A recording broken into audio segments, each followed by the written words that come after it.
Joining me now to break it all down, Kayleigh McEnany, co-host of Outnumbered.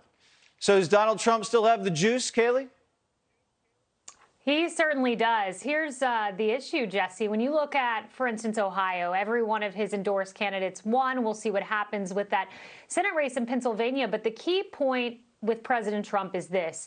Nearly every candidate, this would include the candidates next week in Alabama and Georgia in those primaries, they model their campaign after President Trump. They use his picture in advertisements. They say his name again and again.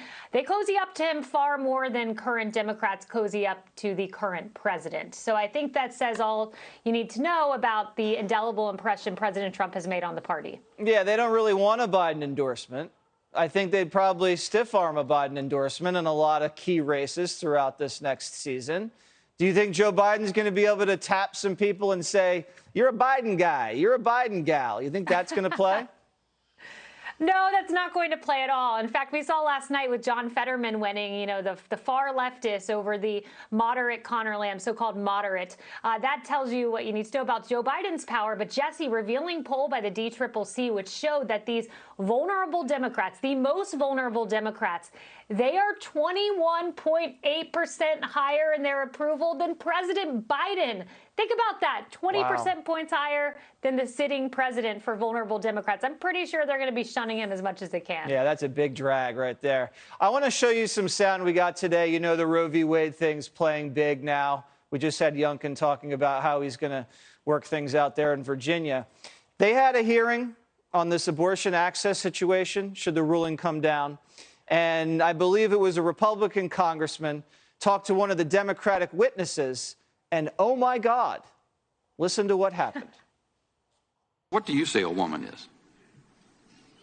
I believe that everyone can identify for themselves. Okay. Do you believe then that men can become pregnant and have abortions? Yes. Do you support the right of a woman who is just seconds away from birthing a healthy child to have an abortion? In that scenario, would you support her right to abort that child? I won't entertain theoreticals. It's not, how does one qualify as fully human?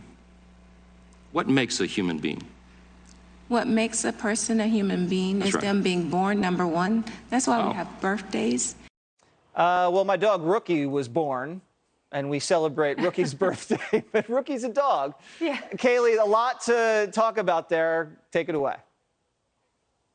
Yeah, I mean, look, it used to be men support women's right to abortion, which is ridiculous. It's the right to kill an unborn child, a separate life. But now it's men can get pregnant and men themselves can have an abortion. I mean, where are we in society? And another congressman, I think he said it best. He said, what's the difference between a baby who's born alive for an hour, let's say, who it would be murder to kill, and a baby that is, a few inches up the birth canal just before that baby comes out? And the lady from, I think, Planned Parenthood was stunned, looked blankly, and had no answer. I think that needs to tell you where the Dems are today. I think it does. Well, maybe women after one-night stands, maybe they don't have to take the heat. Maybe if the guy can get pregnant, it's less to worry about. There you go. And he could have an abortion, apparently. Apparently. All right. Thank you so much.